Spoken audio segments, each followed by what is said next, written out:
नमस्कार, स्वागत है आपका इंडिया न्यूज पर और मैं हूं आपके साथ स्वाति सिंह। आखिर नीतीश कुमार को जो चाहिए वो खजूर खिलाकर कैसे मिलेगा, आइए समझते हैं। जानते हैं खजूर से वोटिंग तक का खेल कैसा होता है। बिहार में दावत इफ्तार के बहाने राजनीतिक पार्टियां अल्पसंख्यकों के वोट सुनिश्चित करने का प्रयास करती ही आ रही है। आरजेडी, जेडीयू जैसे दल या इनके नेता इस बार भी इफ्तार का आयोजन कर रहे हैं। वहीं अब देखना है कि इन्हें मुसलमानों का कितना साथ मिलता है।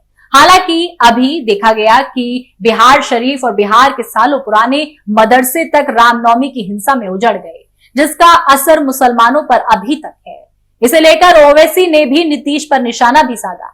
वैसे तो बिहार में पिछले विधानसभा चुनाव का संकेत तो यही है कि नीतीश कुमार लाख कोशिश करें पर मुस्लिम शायद ही उनसे सट पाए। जी हां, बिहार के सीएम नीतीश कुमार ने शुक्रवार को अपने आवास पर इफ्तार की पार्टी दी।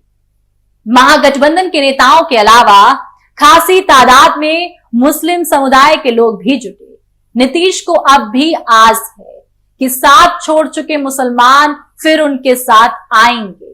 बदले हालात में यह संभव भी हो सकता है। नीतीश कुछ महीनों को छोड़कर लगातार बीजेपी के साथ रहे, अब आरजेडी के साथ है। यह अलग मसला है कि नीतीश पर अल्पसंख्यक समुदाय की कृपा अब तक कम ही रही है। इसका संकेत एक बार साल 2018 में भी देखने को मिला। वर्ष 2018 में जनता दल यूनाइटेड का पटना जिला अल्पसंख्यक सम्मेलन श्री कृष्ण मेमोरियल हॉल में हुआ था। आयोजकों को उम्मीद थी कि कार्यक्रम में भारी संख्या में अल्पसंख्यक हिस्सा लेंगे। सच्चाई बड़ी कड़वी निकली। आरंभ से अंत तक हाल की अधिकतर कुर्सियां खाली रही। देखा कि किस तरीके से कुर्सी खाली देखकर बौखलाए मंत्री घूमते नजर आए थे। वीडियो भी वायरल हुए थे। बिहार के तत्कालीन अल्पसंख्यक कल्याण मंत्री खुर्शीद उर्फ फिरोज अहमद ने इसके लिए सार्वजनिक तौर पर माफी मांगी। उन्होंने कुर्सियां खाली रह जाने पर खुद को शर्मसार माना। वहीं कार्यक्रम में जेडीयू के वरिष्ठ नेता और नीतीश कुमार का दाहिना हाथ माने जाने वाले आरसीपी सिंह भी मौजूद थे। तब आरसीपी सिंह ने कहा था कि भाजपा के साथ जेडीयू का रिश्ता 1996 से है, लेकिन जेडीयू की नेताओं पर भाजपा की नीतियों का कोई असर नहीं है, पहले भी नहीं रहा है। उन्होंने अल्पसंख्यकों को आश्वस्त किया कि जब तक जेडीयू, इसके नेता नीतीश कुमार और भारतीय संविधान का अस्तित्व रहेगा, अल्पसंख्यकों को भयभीत होने की कोई जरूरत नहीं। लेकिन वही नीतीश कुमार को कार्यक्रम में अल्पसंख्यकों की कम उपस्थिति का अर्थ समझ लेना। वे चाहे मजार पर चादरपोशी करे या इफ्तार पार्टी में शिरकत, अल्पसंख्यकों के मन में उनके लिए पहले जैसा प्रेम नहीं है। वे लाख सफाई दें या बार बार बयान दें, कम्युनिज्म से कोई समझौता कभी नहीं करेगा। चाहे उनके साथ कोई भी रहे, इसका कोई खास असर अल्पसंख्यकों के मन में मिजाज पर पड़ता नहीं दिख रहा। दरअसल नीतीश कुमार अगर हर बार कामयाब होते रहे तो अल्पसंख्यकों का उनके प्रति भरोसा भी इसका एक बड़ा कारण रहा।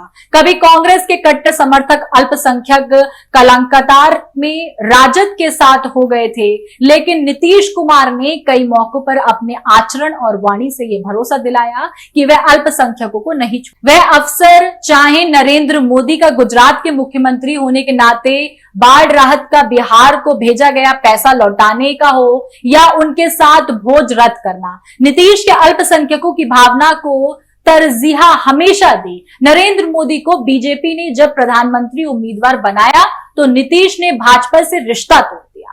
उनके इन कदमों को अल्पसंख्यकों ने सिर सराखों पर रखा, लगातार उन्हें अपना समर्थन दिया। तब मुस्लिम विकल्पहीन थे, जिन्होंने उन्हें युवा तुर्क के रूप में संभावनशील तेजस्वी यादव का भी विकल्प मिला। वे आरजेडी की ओर दोबारा मुखातिब हो गए।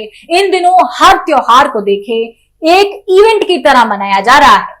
रमजान के महीने में पाखंड का एक रूप सियासी इफ्तार पार्टियों में देखने को मिल रहा है।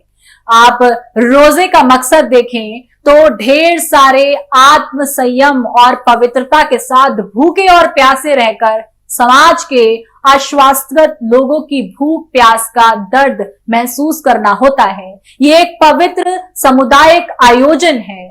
हजरत मोहम्मद के मुताबिक सबसे बेहतरीन दावत वह है जिसमें गरीबों को शामिल किया जाए। इफ्तार का आयोजन जरूरतमंदों के लिए ही होना चाहिए। स्वस्थवाश राजनेताओं, प्रशासकों या समाज के बड़े लोगों को प्रभावित करने अथवा अपने वैभव के प्रदर्शन के लिए अगर आप इफ्तार पार्टी का आयोजन करते हैं तो ये रमजान की पवित्र भावना के सर्वथा प्रतिकूल है। इसी तरह राजनेताओं की भव्य सियासी इफ्तार पार्टियों में शिरकत भी हराम है।